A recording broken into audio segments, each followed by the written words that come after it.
आज हमारी खुशकिस्मती है कि हमारे साथ जो है पाकिस्तान की दो ऐसी मायनाज शख्सियतें, पाकिस्तान के दो ऐसे सपूत, पाकिस्तान के दो ऐसे बेटे हमारे साथ मौजूद हैं जिन्होंने पाकिस्तान के तालीमी मैदान के अंदर बेतहाशा खिदमात सर अंजाम दी, बेतहाशा इन्होंने बच्चों को पढ़ाया, तालीम दी और ये यूनिवर्सिटी के हमारे काबिल जिक्र असतज़ा हैं। सबसे पहले मैं इंट्रोडक्शन कराऊंगा डॉक्टर शुजात मुबारक का। डीन है मोहम्मद अली जिन्ना यूनिवर्सिटी कराची में, अक्सर बेशतर हमारे लिए अवेलेबल होते हैं। डॉक्टर साहब आपकी आमद का बहुत शुक्रिया। Thank you. सेकेंडली हमारे पास एक पाकिस्तानी शख्सियत, लेकिन इनकी वजह शोहरत या इनका जो खिदमात हैं उसका दायरा कार जो है वो सिर्फ पाकिस्तान की सरजमीन तक नहीं है, बल्कि इन्होंने अपनी सलाहियतों से, अपनी रिसर्च से ओवरसीज के अंदर, इंटरनेशनल मार्केट के अंदर, पर्टिकुलरली एकेडमिया की फील्ड के अंदर एक बहुत ही ऊंचा नाम पैदा किया और पाकिस्तान का नाम बुलंद किया। डॉक्टर मोहम्मद शहबाज हमारे साथ मौजूद हैं। डॉक्टर मोहम्मद शहबाज जो है बीजिंग इंस्टीट्यूट ऑफ टेक्नोलॉजी के साथ वाबस्ता है, वहाँ पे फुल टाइम प्रोफेसर हैं।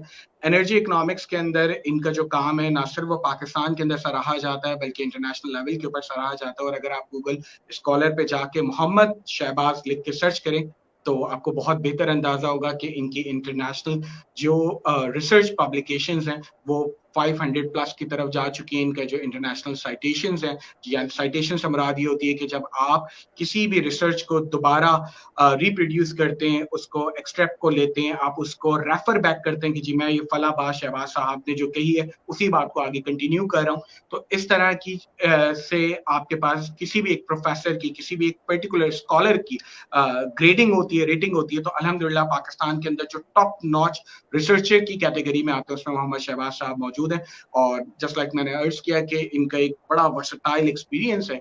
इन्होंने जो है वो यूरोप के अंदर भी सर्व किया है और डिफरेंट मुकामात पे सर्च किया। अच्छा जी, आज का जो हमारा टॉपिक है वो ये है कि चैलेंजेस क्या हैं पाकिस्तान को हायर एजुकेशन के अंदर। तो सबसे पहले पाकिस्तान के रिलेटेड जो बुनियादी मालूमात है उसको इकट्ठा करते हुए मैं ये बात कहता हूँ कि पाकिस्तान में 212 के करीब जो है वो यूनिवर्सिटीज हो चुकी हैं, जो कि जब हम 2000 का एरा देखते हैं तो उस वक्त पाकिस्तान में सिर्फ 48 के करीब यूनिवर्सिटीज थी। इसके अंदर प्राइवेट सेक्टर ने भी बहुत काबिल कदर काम किया और बहुत ज्यादा कैंपसेस बनाए, यूनिवर्सिटीज ओपन किया और पाकिस्तान का एक बहुत बड़ा आबादी का हिस्सा जो है वो हायर एजुकेशन की तरफ जो है वो आ चुका है। लेकिन स्टिल अभी भी कुछ ना कुछ गैप है, शायद हमारा बुनियादी तौर पे काम नहीं हुआ, लेकिन जो हमें रिसर्च की आउटपुट चाहिए वो अभी तक हासिल नहीं पाई। तो वो गैप क्या है हमारा रिसर्च के साथ, जिसको हम लाइजन कहते हैं कमर्शलाइजेशन की तरफ, कि हमें वो चीज़ नहीं मिल सकी। क्योंकि डॉक्टर शुजात मुबारक का एक्सपीरियंस पाकिस्तान और ओवरसीज के अंदर, मलेशिया का भी बहुत एक्सपीरियंस है और लंदन में और अमेरिका में भी ये ट्रेनिंग्स कराते रहते हैं। तो सबसे पहले मैं रेफर करूंगा डॉक्टर शुजात मुबारक आपकी तरफ और ये मैं बताऊंगा कि आप मुझे ये बताइए कि सर कौन सा ऐसा गैप है कि हम एकेडमिया में उस तरह का एक्सेलेंस या उस तरह के झंडे नहीं गाड़ पा रहे जिस तरह से आप ओवरसीज में देखते हैं। Thank you very much doctor साहब, आपका अपने शो में बुलाने का बहुत शुक्रिया। माशाल्लाह आपका शो जो है ना सिर्फ पाकिस्तान बल्कि पूरे दुनिया में देखा जाता है। तो सिलसिला ये है कि जैसे आपने कहा कि वो क्या वजह है जिस वजह से हमारी एकेडमिया वो झंडे नहीं गाड़ रही, या हमारी एकेडमिया वो कंट्रीब्यूट नहीं कर रही जो कि दुनिया में दूसरी यूनिवर्सिटी जो डेवलप कंट्री एकेडमिया जो है वो कंट्रीब्यूट कर रही है। तो सिलसिला ये है कि पाकिस्तान का जो हमारा जो एकेडमिक स्पेक्ट्रम है, इसका अगर आप ओवरऑल आउटलुक देखें तो हमारी आउटलुक में जो सबसे बड़ा इशू आ रहा है वो ये कि हमारी एकेडमिया और इंडस्ट्री में बहुत बड़ा गैप है। सिलसिला ये है कि पूरी दुनिया में एकेडमिया जो है वो लीड कर रहा होता है और इंडस्ट्री उसके पीछे होती है। एकेडमिया के अंदर क्योंकि रिसर्च सस्ती पड़ती है, एकेडमिया के पास बहुत सारे रिसर्च के स्टूडेंट्स होते हैं, वो डिफरेंट एस्पेक्ट्स पे रिसर्च करते हैं, उन रिसर्च की आउटपुट को वो पूरी दुनिया के सामने उसको ट्रायल एंड टेस्ट होता है, वो इंडस्ट्री को दी जाती है और इंडस्ट्री उसको अडॉप्ट करती है। इस तरह से एकेडमिया लीड कर रहा होता है और इंडस्ट्री उसके पीछे पीछे चल रही होती है। और आपने देखा होगा कि अमेरिका में चाहे सिलिकॉन वैली हो या आप न्यूयॉर्क देख लें, मैसाचुसेट्स देख लें, वहाँ की सारी यूनिवर्सिटी, इवन के वहाँ के जो कॉलेजेस हैं वो रिसर्च करके इंडस्ट्री को देते हैं और इंडस्ट्री उसको फॉलो कर रही होती है। अनफॉर्चुनेटली पाकिस्तान में ये ट्रेंड अदर वे अराउंड है। हम लोग ये कहते हैं, हमारी इंडस्ट्री ये कहती है कि हमारी एकेडमिया ऐसा ह्यूमन रिसोर्स क्यों प्रोड्यूस नहीं कर पा रही, जो कि ऐसा ह्यूमन रिसोर्स जो कि ऐसा ह्यूमन रिसोर्स प्रोड्यूस नहीं कर पा रही जो कि एग्जैक्टली हमारी नीड के मुताबिक नहीं है। यानी कि दुनिया में तो एकेडमिया बताता है कि आपने इस तरह से चलना है, लेकिन पाकिस्तान में बिल्कुल वो चक्कर ही उल्टा है। हमारी इंडस्ट्री ये कहती है कि इस तरह का आप ह्यूमन रिसोर्स प्रोड्यूस करें, जबकि पाकिस्तान की इंडस्ट्री कोई आइडियल इंडस्ट्री नहीं है। हमारी इंडस्ट्री ये कहती है कि आपका ह्यूमन रिसोर्स जो प्रोड्यूस होता है वो हमारे जैसा नहीं है। लेकिन सवाल ये पैदा होता है कि क्या हम ऐसे शख्स को प्रोड्यूस करना शुरू कर दें जो कि टैक्स की जो मैल प्रैक्टिसेस करता है, जो इनोवेशन पे बिलीव नहीं करता, या हम वर्ल्ड वाइड स्टैंडर्ड्स को फॉलो करें, हम ऐसे ह्यूमन रिसोर्स को प्रोड्यूस करें जो कि इनोवेटिव भी हो, क्रिएटिव भी हो और वो डिसीजन मेकिंग में पार्टिसिपेट कर सके। तो इस हवाले से मुझे आप ये समझ लें कि एक थोड़ा सा मेरी अक्सर ये लोगों से बहस होती है कि हमारी एकेडमिया के जो रोल को थोड़ा सा नेगेटिवली लोगों ने परसीव किया है। तो इस वजह से आपकी हमारी इंडस्ट्री की तवज्जो भी नहीं है। मैं भी बहुत सारे जो इंडस्ट्री के लोग हैं उनसे मिलता रहता हूँ। वो इंडस्ट्री के लोगों की सिर्फ शिकायत होती है, लेकिन उस शिकायत को हल करने के लिए वो एकेडमिया के साथ लेजॉन नहीं करते हैं। तो जब तक हमारी इंडस्ट्री, जब तक हमारा बिजनेसमैन एकेडमिया की सुप्रीमेसी को in term of research and development, in term of innovation and creativity तस्लीम नहीं करेगा, मेरा ख्याल है कि ये गैप उसी तरह से आगे चलता रहेगा। जबरदस्त। सर, आप ही के सवाल को मैं कंटिन्यू करना चाहूंगा, डॉक्टर मोहम्मद शहबाज साहब के तरफ लेके जाना चाहूंगा। डॉक्टर साहब, आपके पास ना सिर्फ पाकिस्तान से कंप्लीटली रिसर्च करने का एक एक्सपीरियंस है, एक बहुत बड़ा नेटवर्क है, कुलीग्स हैं आपके, स्टूडेंट्स हैं आपके जो आपके साथ कनेक्ट रहते हैं रिसर्च के मामला को, फिर आपके पास चाइना का, और देन फिर यूरोप के अंदर आपने फ्रांस में भी सर्व किया है, वहाँ के एक बिजनेस स्कूल को आपने हेड किया है। सर, मेरा आपसे सवाल ये कि जिससे डॉक्टर साहब ने अर्ज किया कि पाकिस्तान के अंदर जो बिजनेस कम्युनिटी है वो सुप्रीमेसी को या अथॉरिटी को मानती नहीं है एकेडमिया की, तो ये जो गैप क्रिएट हुआ है, क्या हमारी रिसर्च उस लेवल पे नहीं है? क्या हमारे पाकिस्तान का कॉर्पोरेट उसको एक्सेप्ट करने के लिए तैयार नहीं है? ऐसी क्या वजूहत हैं कि पाकिस्तान की बिजनेस कम्युनिटी एकेडमिया के साथ शाना बशाना साथ में खड़े होकर काम करने के लिए तैयार नहीं? जी, बहुत शुक्रिया। मेरे ख्याल में जो मैं समझता हूँ डॉक्टर साहब की बात को मैं थोड़ा सा आगे लेके जाऊँगा। अक्सर पाकिस्तान में स्टूडेंट्स जो हैं या इंडस्ट्री जो है वो ये शिकायत करती है, स्टूडेंट शिकायत ये करते हैं कि हमें जॉब नहीं मिलती। इंडस्ट्री ये कहती है कि जो स्टूडेंट प्रोड्यूस हो रहा है एकेडेमिया से, वो हमारी ज़रूरियात के मुताबिक या हमारी जो नीड्स हैं या हमारी जो डिमांड है उसके मुताबिक वो पूरा नहीं उतर पा रहा। लेकिन मुझे दूसरी तरफ हैरानी होती है कि मेरे बहुत सारे ऐसे स्टूडेंट्स हैं। मैं जब कॉमर्स यूनिवर्सिटी में लाहौर कैंपस में असिस्टेंट प्रोफेसर था, मैं एमबीए क्लासेस को पढ़ाता था। मैनेजरियल इकोनॉमिक्स और बिजनेस इकोनॉमिक्स, और मैं 2 बैचेस को मैंने पढ़ाया था। उसके बाद मैंने टोटली थोड़ा सा अपने जो मेरे सीनियर्स थे उनकी कॉन्सेप्ट से भी मैंने रिसर्च की तरफ फोकस किया। तो वो स्टूडेंट है मेरे, उनको पाकिस्तान में जॉब नहीं मिलती, लेकिन वो स्टूडेंट आज माशाल्लाह अबू धाबी में काम कर रहे हैं, अबू धाबी में जॉब कर रहे हैं, कोई अबू धाबी में बैंक में जॉब कर रहा है, कोई वहाँ किसी फर्म में काम कर रहा है, वहाँ किसी इंडस्ट्री में काम कर रहा है। तो मैं इसको क्या समझूं कि इसका मतलब ये है कि मेरा जो स्टूडेंट है जिनको मैंने 2 साल पढ़ाया, जाहिर सी बात है मैंने 2 साल पढ़ाया तो मैं उसी 2 साल के एक्सपीरियंस पर बात करूंगा। तो बाहर बड़े अच्छे तरीके से एक्सेल करता है, लेकिन पाकिस्तान में एक्सेल नहीं कर पाता।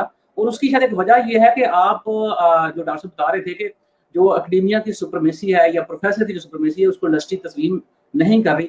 मेरा ख्याल है कि पाकिस्तान में कोई भी सेक्टर जो है वो एकेडेमिया की जो सुप्रीमेसी है उसको तस्लीम नहीं कर रहा। तो आप मुझे ये बताइए कि वो सोसाइटी जिसमें प्रोफेसर जो है उसकी सुप्रीमेसी है, उसकी इज्जत को तस्लीम नहीं किया जाता, तो मेरा ख्याल है कि इस तरह के जो इश्यूज हैं जो gap between academia and industry है वो प्रिवेल करेंगे। क्योंकि ये तो दो कारण हो गए, दोनों जो है वो 360 एंगल पे खड़े हुए हैं। तो वो उसको कह रहा है मेरी सुप्रीमेसी मानो, वो उसको कह रहा है कि मेरी सुप्रीमेसी जिसको मानो। हमें देखना ये है कि हम वो जो गैप्स हैं उसमें एकेडेमिया को काम करने की जरूरत है, उससे बढ़ के इंडस्ट्री जो है उसको आगे आने की जरूरत है। मैं आपका एक एग्जाम्पल शेयर करता हूँ कि मैं तियानजिन सिटी में था, चाइना का बीजिंग के साथ बड़ा नजदीक शहर है।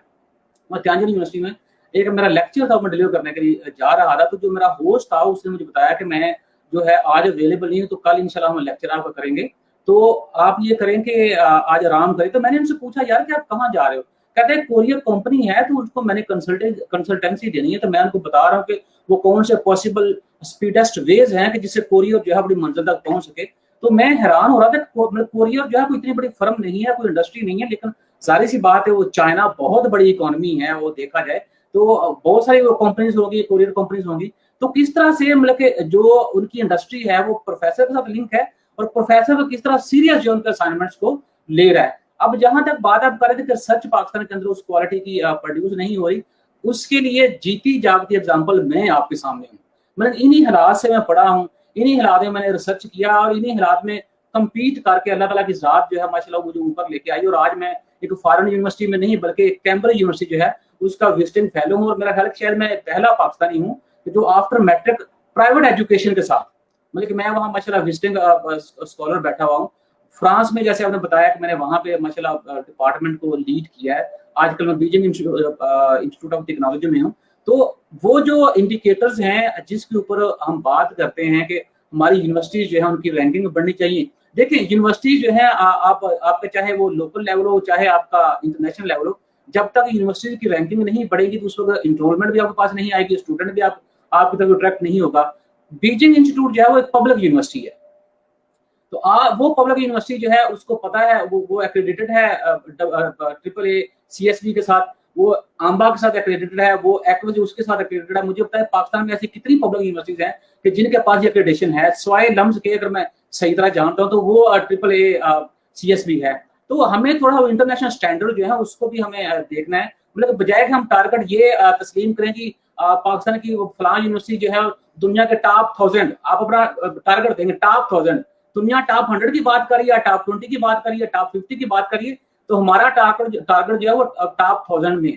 तो मेरा ख्याल है कि जैसे बाकी मैक्रो इकोनॉमी की हम बात करें तो ओवरऑल जो है मुझे लग रहा है कि शायद हम अभी भी सीरियस नहीं है कि हमने एकेडमिया जो है उसकी सबसे इस्तेमाल करके कैसे हमने अपनी मैक्रो इकोनॉमी जो उसको इम्प्रूव करना है।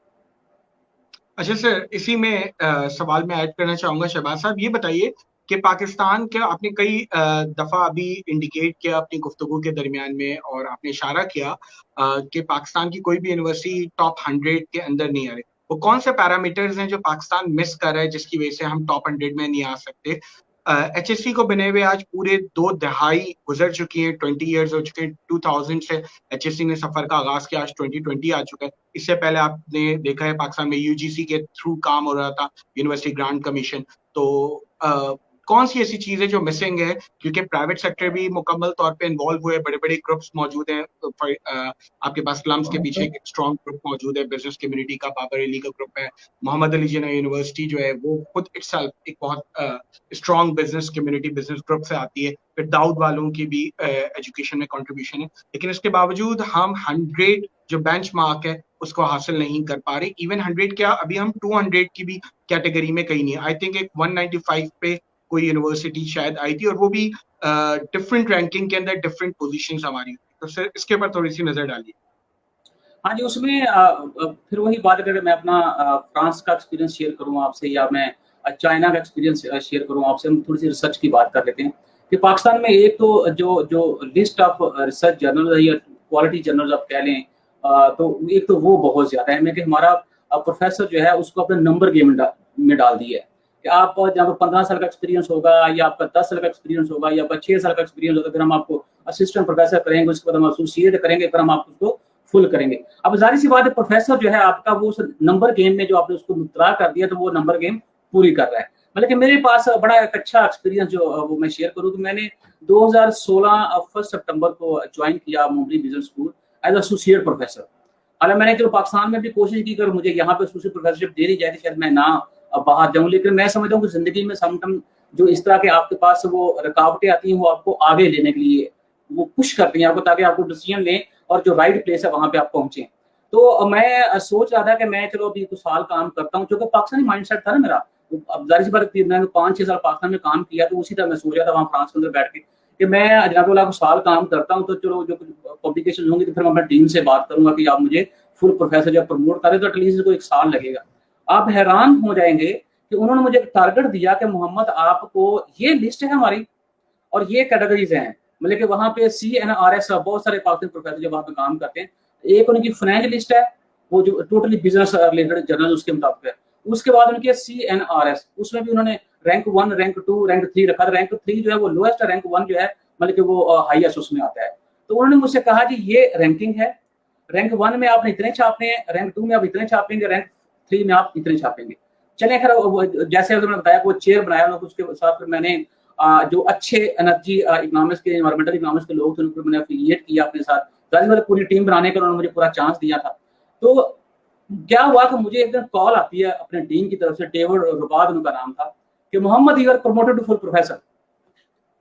मैं हैरान परेशान, एक तो खुशी जो उसकी इंतहा, मतलब कि और मैंने कहा यार मैंने कभी सोचा भी नहीं था। कहते नहीं, वो जो टारगेट हमने तुम्हें दिया था वो तुमने टाइम से पहले पूरा कर दिया है, तो हमने सोचा कि हम तुम्हें प्रमोट करें ताकि तुम्हारी जो मोटिवेशन जो है उसका लेवल जो है वो डाउन ना हो। हमारे यहाँ मैं अक्सर ऐसे लोगों को जानता हूँ कि अच्छा प्रोड्यूस कर रहे हैं, अच्छा पब्लिश कर रहे हैं, क्योंकि ये जो पब्लिकेशन की क्वालिटी है वो आपके पास ऐसी कोई जजमेंट नहीं है, कोई मेजरमेंट नहीं को आप डिसाइड करें।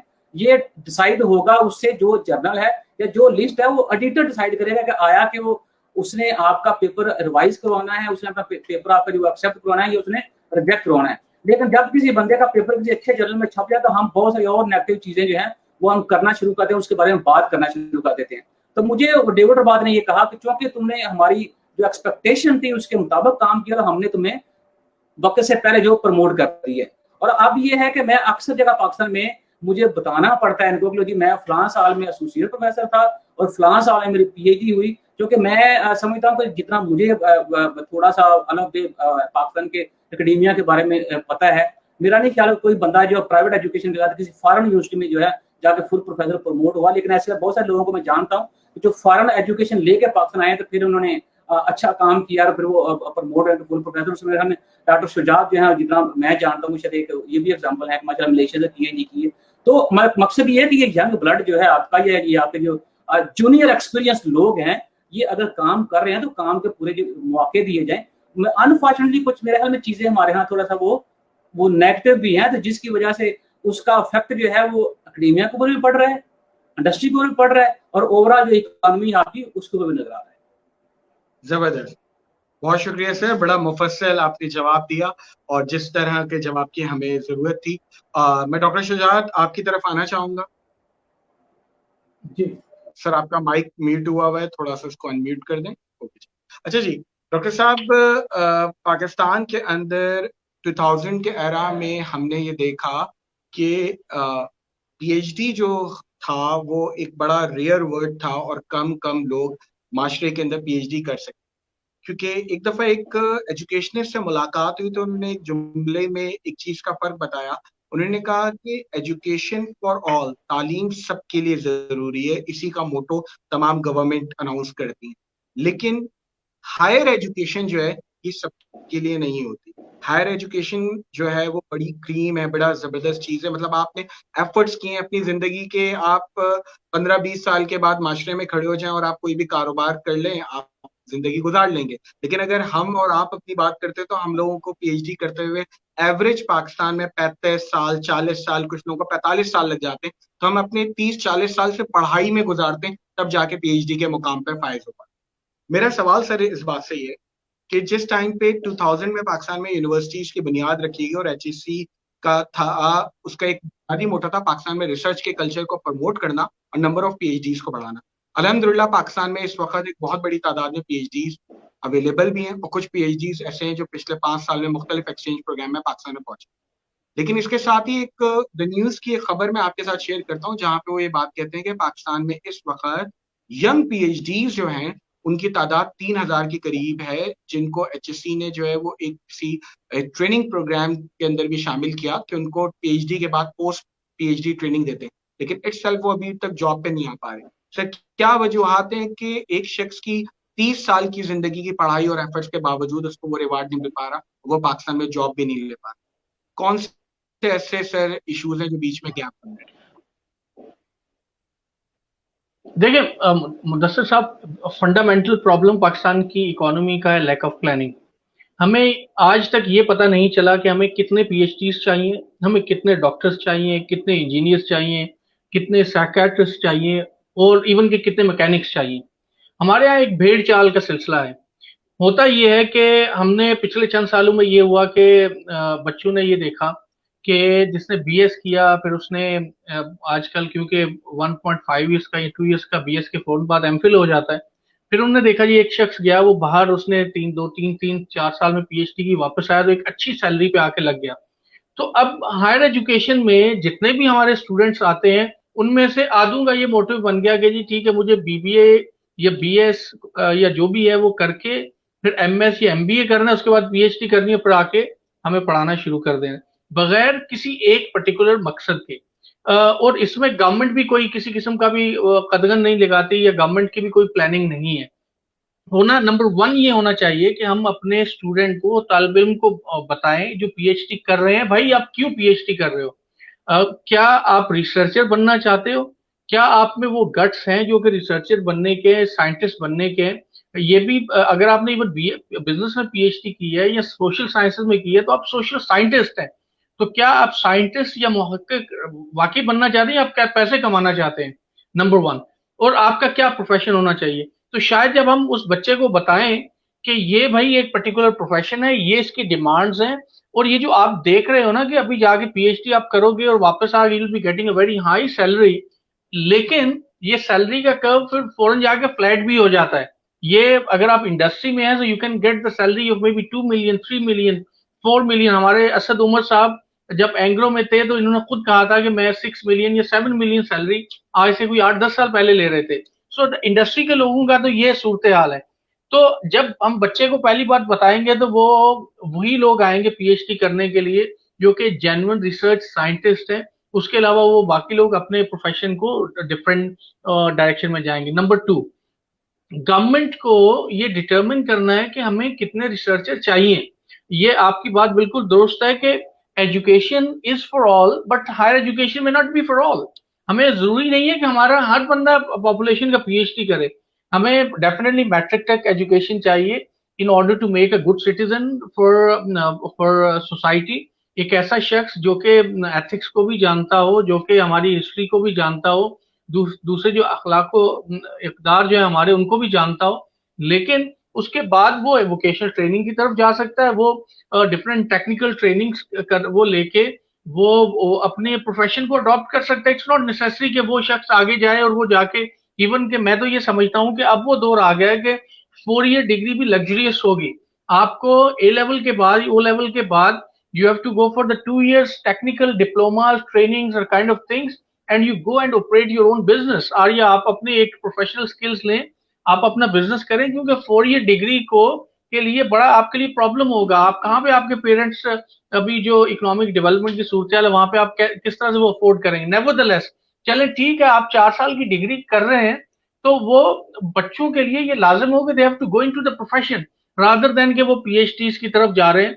तो सबसे पहले मेरी गवर्नमेंट से ये गुजारिश है कि ये जो पीएचडीज का, आप हर शख्स जो है वो उठ के वो पीएचडी के लिए जा रहा है, तो खुदा के लिए एक डिमांड एंड सप्लाई की कुछ प्लानिंग करें, हमें कितने पीएचडीज चाहिए।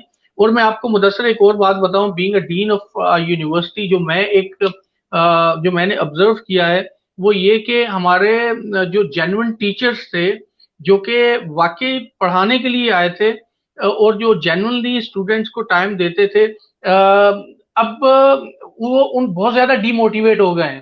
क्योंकि बहुत सारे जो पीएचडीज हैं, PhD does not mean a very good teacher. PhD is a kind of a degree which tells you how to do research. तो जब हमें एचईसी या जो दूसरे इदारे ये कहते हैं कि आप पीएचडीज को ज्यादा लेके आए, कन्वेंशनल टीचर्स को साइड पे कर दें, तो वो बड़ा डीमोटिवेटेड हो जाते हैं। और वो जबकि जो हम पीएचडीज लेके आते हैं, ये जो फ्रेश ग्रेजुएट्स हैं, they since they have not been into the teaching field, तो उनकी टीचिंग की एक्यूमेन और स्किल्स वैसी नहीं होती जैसी एक आम शख्स की, जो एक सीजन टीचर्स की होती हैं। आज भी मैं दावे से कहता हूं कि मेरे पास जो नॉन पीएचडी टीचर्स हैं वो बहुत अच्छे टीचर हैं एज कम्पेयर टू, मैं अगर मिसाल दूं तो हो सकता है कि क्योंकि मैं पहले से टीचिंग फील्ड में था and then I went for the PhD, so maybe थोड़ी बहुत मुझ में टीचिंग स्किल्स हूं, लेकिन इसके बावजूद भी मैं ये कहता हूं कि मुझसे शायद बहुत अच्छा वो पढ़ा सकते होंगे जो कि नॉन पीएचडी है, because they have opted the profession of teaching not for anything but for because of their passion। so cutting the story short, government level पे भी इस चीज की प्लानिंग होनी चाहिए कि हमें कितने पीएचडी चाहिए, और उससे पहले हम डिस्पर्स करें लोगों को प्रैक्टिकल फील्ड में, ताकि वो जाके अपना रोजगार जो है ना तलाश करें। मैट्रिक इंटर तक एजुकेशन सफिशिएंट होती है एक शख्स को मुआशरे का अच्छा शहरी बनाने के लिए, और लोगों की भी, बच्चों की, पेरेंट्स की भी करियर काउंसलिंग करनी चाहिए कि it's not always necessary that you have to go for to pursue till PhD in order to earn something। That's great, that's great. और बहुत अच्छी आपने एग्जांपल यहाँ पे कोट की। मैं भी ऐसी काफी लोगों को जानता हूँ कि जो पीएचडी अभी नहीं कर रहे, even they don't have a plan, लेकिन नॉन पीएचडी की वजह से उन्होंने बस एमएस किया हुआ है और उसके बाद वो डिस्करेज हो रहे। बैलेंस होना चाहिए क्योंकि रिसर्च आपका अपना जाती मामला है। जिस तरह से मैं आपसे ये नहीं पूछूंगा शुजा साहब आपने अभी जोहर की नमाज और असर की नमाज पढ़ी है या नहीं पढ़ी है, या आपका बड़ा जाती मामला है। तो सेम एज इट इज जब आप क्रीडेंशियल्स के अंदर पीएचडी करते हैं और रिसर्च के अंदर आप इन्वॉल्व होते हैं तो डेफिनेटली वो आपके नेम के साथ आता है, वो आपकी क्रीडेंशियल्स की तरफ आता है। डेफिनेटली रिसर्च की इंपॉर्टेंट है, ये नहीं कि आप रिसर्च को मुकम्मली किल कर दें या उसको बिल्कुल नल एंड वॉइड करा दें। डेफिनेटली इट्स इंपॉर्टेंट, लेकिन जो टीचिंग की स्किल्स हैं, जो टीचिंग में आपके पास टाइम आप स्टूडेंट के साथ स्पेंड करें, वो उसी वक्त करेंगे जब आप रिसर्च से थोड़ा सा स्पेस अपने लिए निकालेंगे। जैसे मैं आपकी बात से मुकम्मल एग्री करता हूँ। डॉक्टर मोहम्मद शहबाज, मैं आपकी तरफ आना चाहूंगा और सर आपसे, क्योंकि आपने एनर्जी के ऊपर भी काम किया है, एनर्जी इकोनॉमिक्स के ऊपर, और आपका जो फंडामेंटल काम है, जब मैं आपकी गूगल स्कॉलर्स पे चीजें देख रहा था काफी, तो उसके अंदर ज्यादातर आपकी एनर्जी के ऊपर काम था। इसके अलावा आपने एनवायरमेंटल इकोनॉमिक्स के ऊपर भी काम किया हुआ है, काफी रिसर्च है। सर मैं अगर आपसे पाकिस्तान की ओवरऑल हायर एजुकेशन की रिफॉर्म्स के हवाले से बात करूं, तो एज ए स्कॉलिस्टिक अप्रोच के साथ आप पाकिस्तान में अगर टॉप 3 कोई चीदा चीदा रिफॉर्म्स की तरफ इशारा कर दें तो ज्यादा बेहतर होगा, जिसके अंदर आप गाइड कर सकें पाकिस्तान को अपने तजर्बात की रोशनी में कि किस किस तरीके से हम हायर स्टडीज के अंदर जो है वो एक्सेलेंस अचीव कर सकें। टॉप 3 रिफॉर्म्स जो आपकी नजर में पाकिस्तान के बुनियादी मसाइल एजुकेशन की फील्ड में। हाँ जी, उसमें मैं समझता हूँ कि हमें हायर एजुकेशन कमीशन के अंदर या हायर एजुकेशन की हम बात करें तो हमें जो राइट पर्सन है, ही और she should be for the right place. आप बात रिसर्च की करें, लेकिन आप हेडशिप जो है वो किसी आपने उस बंदे को दे दिया जिसने सारी जिंदगी रिसर्च की नहीं है, तो मेरा नहीं ख्याल कि वो बंदा जो है वो रिसर्चर की फीलिंग जो है वो समझ सकता है। जैसे डॉक्टर साहब बता रहे हैं, अभी जो न्यूज़ की आप बात कर रहे हैं, मेरे को ये भी मुझे बड़े दुख के साथ ये बात बतानी पड़ रही है, और ये अलमिया है इस मुल्क के लिए कि इस साल के एंड तक पाकिस्तान में 3000 पीएचडी जो बेरोजगार हो जाएगा।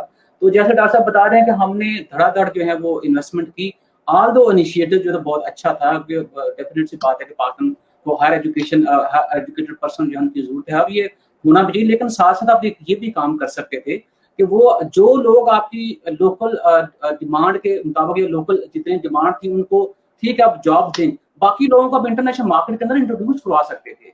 आप बस ओवरसीज की मिनिस्ट्री है, उस मिनिस्ट्री का काम यही है। तो आप देखते हैं कि हमारा जो पीएचडी बाहर से पढ़ के आ रही है, लोकल यूनिवर्सिटी जो पीएचडी प्रोड्यूस कर रही है, क्या वो यूएई के अंदर जो यूनिवर्सिटी जो वहां खप सकते हैं? क्या वो साउथ अफ्रीका की यूनिवर्सिटी जो है वहां खप सकते हैं, या अफ्रीकन कंट्री जो वहां खप सकते हैं? तो इस तरह की इनको मार्केटिंग करनी चाहिए थी। आज हमें जो रिसर्च के अंदर प्रॉब्लम हो रही है, अक्सर स्टूडेंट जो है मेरे वो बात करते हैं सर वो हम ये बड़ी मतलब वो फनी सी बात है, हालांकि मेरा ख्याल है कि ऐसा नहीं है। स्टूडेंट कहते हैं सर वो हम पाकिस्तानी ईमेल से भेजते हैं तो पेपर जो है हमारा लीडर वो पहली बार ही वो डेस्क रिजेक्ट कर देता है। तो ये देखिए ये पूरी नेटवर्किंग आपकी होती है। आप देखें दुनिया में जर्नल उठा के बहुत सारे इंडियन जो हैं वो बड़े बड़े जर्नल्स के लीडर्स हैं, एडिटोरियल बोर्ड में हैं, लेकिन पाकिस्तानी उतनी ही तादाद में कम है।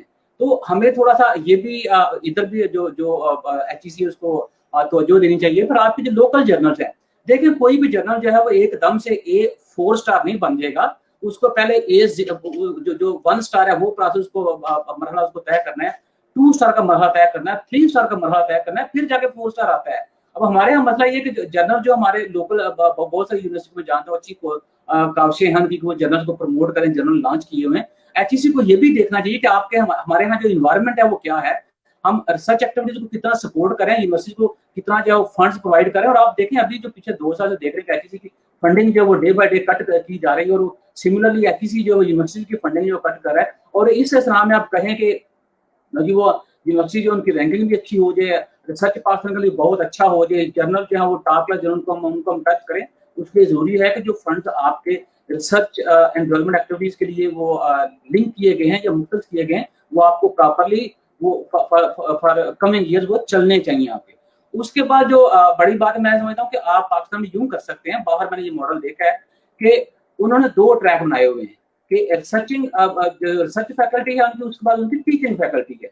तो जो ही आप किसी बंदे को हायर करते हैं तो आप उससे उसका इंटरेस्ट पूछते हैं कि इधर वो टीचिंग साइड में जाना चाह रहा है या वो रिसर्च में जाना चाह रहा है। तो जो जिसका जितना हक बनता है with the passage of time हम उनको प्रमोट करें, क्योंकि जब तक रिसर्चर के लिए, और मैं टीचर के लिए भी ऐसा ही सोचता हूँ कि जब तक उसके लिए मोटिवेशन नहीं होगी वो हार्डवर्क नहीं करेगा। और मेरा ख्याल है कि ऑल लेवल पे मोटिवेशन जो है उसकी कमी है। अगर मुझसे कोई बंदा पूछे, मुझे अक्सर लोग कहते हैं कि यार मतलब कि तुम्हें तो पेपर फोबिया हो गया है, तो मैं उनसे अक्सर ये कहता हूँ भाई साहब मेरे अपने टारगेट्स हैं और मेरे बड़े अग्रेसिव टारगेट्स हैं, तो मैं इसमें सुकून महसूस करता हूँ कि मैं अपने काम को इबादत समझ के करता हूँ। आप चाहे टीचिंग करें या रिसर्च पब्लिकेशन करें या रिसर्च करें, रिसर्च प्रोजेक्ट्स करें, जब तक आप अपने काम को इबादत समझ के नहीं करेंगे, मेरा नहीं ख्याल कि आप ऊपर आ सकते हैं। और ये भी कमी है हमारी यंग जनरेशन में, वो मोहम्मद शहबाज को फॉलो तो करते हैं, वो ब्राउज भी करते हैं, सारा कुछ करते हैं, लेकिन थोड़ा तो यहाँ परेशान था कि जो जी इस बंदे ने इतने थोड़े से टाइम में मतलब इतना काम कैसे कर लिया। मेरा ख्याल पाकिस्तान की हिस्ट्री में मैं पहला बना जो 7.5 साल में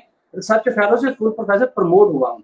तो उनको तो मकसद ये था कि भाई साहब 7.5 साल मेरे उस्ताद मोहतरम मोहम्मद सबीर भट्ट साहब में रिटायर हो गए अप्लाइड इकोनॉमिक्स सेंटर से, तो उन्होंने मुझे ये कहा था कि चुप रहे कानों में रुई दे दो और काम करो। मतलब उस उनके बात करने का मकसद ये था कि ये फॉर सम स्पेसिफिक ये जो है आप चुप के काम करें, उसके बाद आप अपने जो मेहनत कर रहे हैं उसके आपको समारात मिलना शुरू हो जाएंगे। तो ये रातों रात ही 22,387 साइटेशन है मेरा आज का, तो ये एकदम से नहीं हो गया, इसके पीछे 8-10 साल की मेहनत है। तो वो जाहिर सी बात है यंग जनरेशन ये नए जो पीएचडी आ रहे हैं तो कम से कम 5 साल तो काम करें ना टिक के, उसके बाद ये चीजें नजर आना भी शुरू हो जाएंगी। जहां तक सैलरीज की बात है, जिंदगी में देखें हर चीज एक वक्त के ऊपर आके नॉर्मल हो जाती है।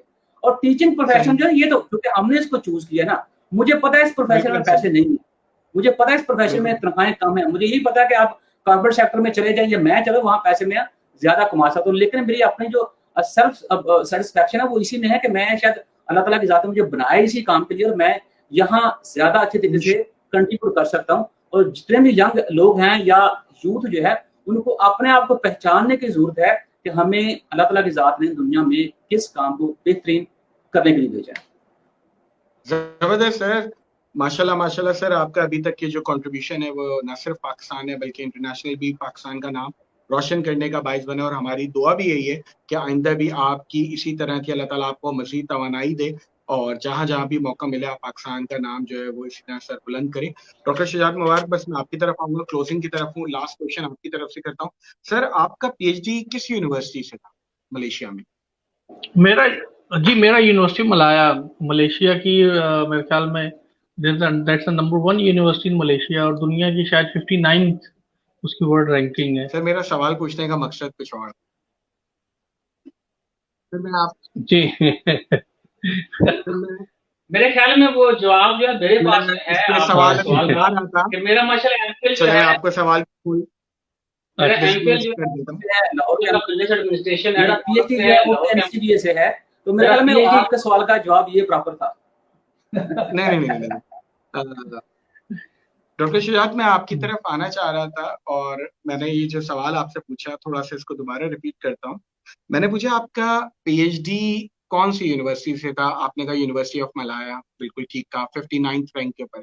सर मैं आपके इंटरव्यू पे आने से पहले आपकी यूनिवर्सिटी पे रिसर्च कर रहा था, तो मैंने इस लास्ट 7 years में उसकी वर्ल्ड रैंकिंग में बड़ी रिमार्केबल अचीवमेंट्स देखी। उस रिमार्केबल अचीवमेंट में उसकी टाइमलाइन ये कि वो over the night 59th rank पे नहीं था, वो टॉप 100 में भी नहीं था। वो 2013 या 2010 के अराउंड जो था वो नियर अबाउट 300 के अंदर था। देन उसने 2015 के अंदर अपने आप को टॉप 200 के अंदर लेके आया और 2017 ऑनवर्ड से वो टॉप 100 के अंदर एंटर हो चुका है। और अभी आपने जस्ट लाइक मुझे अपडेट किया कि वो 59th के ऊपर है। सर आपने वहाँ के पीएचडी प्रोग्राम और वहाँ के रिसर्च में ऐसी क्या पॉइंट्स देखे जो मिसिंग हो रही हैं पाकिस्तान के अंदर, जिसकी वजह से हम टॉप 100 में नहीं आ पा रहे? तो इसका मतलब है कि सर टॉप 100 पोजीशन कोई फिक्स पोजीशन नहीं है, ये तो अगर जो यूनिवर्सिटी स्ट्रगल करेगी, मेहनत करेगी, वो 7 साल और 10 साल में भी इसको अचीव कर सकती है। यूनिवर्सिटी ऑफ मलाया और ऐसी काफी यूनिवर्सिटीज है मलेशिया की जो कि अब टॉप 100 में आ चुकी हैं, जो पिछले 10 साल में मौजूद भी नहीं थी, उनका नामो निशान भी नहीं था। तो सर मेरा सवाल ये था कि वो कौन से मिसिंग कंपोनेंट है जो आपको वहाँ पे पीएचडी प्रोग्राम में नजर आते हैं, लेकिन पाकिस्तान की यूनिवर्सिटीज में पीएचडी स्कॉलर्स को वो कंपोनेंट या वो सॉफ्टवेयर या वो रिसर्च का माहौल नहीं मिल रहा। दूसरा सवाल ये है कि पाकिस्तान में सर आपको कौन सी ऐसी यूनिवर्सिटी है, इवन आपकी माजू भी आपकी हो सकती है, जो आपको लगता है कि हम नियर फ्यूचर में उसको टॉप 100 में देखें? अच्छा, सबसे पहली बात तो ये कि जो जैसे मलेशियन यूनिवर्सिटीज हैं तो वहाँ पे कंट्री लेवल पे एक विजन आ रहा है। यूनिवर्सिटीज को टॉप 100 में लेके जाना यूनिवर्सिटीज के साथ साथ ये कंट्री की जो लीडरशिप है उसके विजन के साथ बड़ा अलाइंड होता है। मिनिस्ट्री जो मलेशियन जो उनका प्राइम मिनिस्टर से लेके उनके एजुकेशन मिनिस्टर तक और सारे इंस्टीट्यूशंस को ये पता है कि हमें ये यूनिवर्सिटीज हमारी फोकस्ड है और हमें इस साल इस रैंकिंग तक हमें इसको लेके जाना है। तो वो बड़े जो है ना उन्होंने फोकस किया हुआ चीजों को, नंबर 1। तो इसी तरह जब फोकस करते हैं तो डेफिनेटली रिसर्च एक बड़ा एलिमेंट है, 40% रैंकिंग में वो कंट्रीब्यूट करता है। तो वो एक सब्सटैंशियल रैंकिंग, सब्सटैंशियल फंड्स देते हैं रिसर्च को करने के लिए। जैसे मैं आपको बताऊं कि मुझे शायद याद पड़ता है यूनिवर्सिटी मलाया में सिर्फ हाई इम्पैक्ट फैक्टर रिसर्च के लिए 1 बिलियन रिंगिट की उन्होंने एलोकेशन की हुई थी। सिर्फ एक यूनिवर्सिटी के एक पर्टिकुलर रिसर्च सेक्शन को 1 बिलियन रिंगिट की उन्होंने एलोकेशन की थी रिसर्च को प्रमोट करने के लिए, जबकि पाकिस्तान में टोटल मेरे ख्याल में शायद रिसर्च का इतना वो फंड नहीं होगा। तो पहली बात ये कि कंट्री की लीडरशिप, नंबर 2 जो फंड्स हैं उनको वो दिए जाए, नंबर 3 इनेबलिंग इन्वायरमेंट, स्टूडेंट को रिसर्च की हर तरह की फैसिलिटीज दी जाती हैं। आप वहाँ की लाइब्रेरीज को देखें, शायद हमारी जो प्राइवेट यूनिवर्सिटीज हैं उनसे बड़ी तो वहाँ की लाइब्रेरीज होंगी। और फिर उनका जो पढ़ाने वाला, रिसर्च के साथ ट्रेन करने वाला स्टाफ जो है वो भी बहुत ही जो है वो they are highly skilled. Exactly 24 hours they are available. इस पे हम बड़ी लंबी चौड़ी जो है वो एग्जैक्टली हमारे यहाँ तो कोई वो है ही नहीं कल्चर। हम इस पे बड़ी लंबी चौड़ी बहस कर सकते हैं, लेकिन क्योंकि आपके प्रोग्राम का वक्त खत्म हो रहा है, आई कैन अंडरस्टैंड कि आखिरी 1-2 मिनट है। तो सिंपली एक बात ये कि कंट्री की लीडरशिप अगर ये तय कर ले कि उसको अपनी एक यूनिवर्सिटी को या किसी यूनिवर्सिटी को टॉप 100 में लेके जाना है तो वो डेफिनेटली लेके जा सकते हैं। हमारे यहाँ मेरे ख्याल में कादियान यूनिवर्सिटी है पब्लिक सेक्टर में, कराची यूनिवर्सिटी है, पाइड है जो कि क्योंकि पाइड अब अलग एक बन चुका इंस्टीट्यूशन, तो they have the potential to go into the top 500। नस्ट है बल्कि सबसे पहले, नस्ट तो ऑलरेडी उसमें है, तो नस्ट में मैं समझता हूँ कि उसमें पोटेंशियल है, they can go into the top 500। नस्ट जो है सर वो पर्टिकुलर इंजीनियरिंग सेगमेंट और इंजीनियरिंग सेक्शन के अंदर टॉप में आ रही है, लेकिन बाकी ओवरऑल जो है वो उस तरीके से नहीं आ पाए। चले सर, आप दोनों अफराद का बेहद शुक्रिया, डॉक्टर शुजात मुबारक का, डॉक्टर मोहम्मद शहबाज साहब का। डेफिनेटली एक बहुत ही इनरिच और एक अच्छी डिस्कशन जिसने ये सिर्फ और सिर्फ हुकूमत के या डिफरेंट चीज़ों के पर सिर्फ तनकीद नहीं की, बल्कि फ्यूचर के रिलेटेड जो है वो आपको एक लाइन भी दी और आपको बहुत ज़्यादा गाइडेंस भी मिली। डॉक्टर मोहम्मद शहबाज की टॉक्स की हमेशा एक ख़ास बात ये होती है कि वो अपने आप को एक एग्जाम्पल के तौर पे पेश करते हैं हर टॉक्स के अंदर। उनको कई दफ़ा मेरी पैनल डिस्कशन में भी इनके साथ मुलाकात हुई, तो हमेशा मैंने देखा कि जिसको आप कहते हैं कि a man lead from front, वो वाली एक एग्जांपल होती है कि यार आप XYZ क्या एग्जांपल देते हो, आप मेरी एग्जांपल लो कि मैं कहाँ से उठा, मैंने किस तरीके से मेहनत की, स्ट्रगल किया और एक ट्रैक के ऊपर चला। जब मैं ये काम अचीव कर सकता हूँ तो ये बार बार सामने वाले को अप्रिशिएट करते हैं कि भाई मैं कुछ नहीं हूँ, जब मैं कर सकता हूँ तो आप तो मुझसे भी ज्यादा बेहतर कर सकते हो। तो इनकी एक हमेशा से खासा रहा है। तो सर आप दोनों साहिबान का अगेन बहुत शुक्रिया। इस प्रोग्राम के बारे में अपनी कीमती राय और अपनी फीडबैक से हमें आगाह करते रहिएगा और इंशाल्लाह 14 अगस्त के हवाले से दोबारा एक प्रोग्राम के साथ हाजिर खिदमत होंगे। अपना बहुत ज्यादा ख्याल रखिएगा। अल्लाह।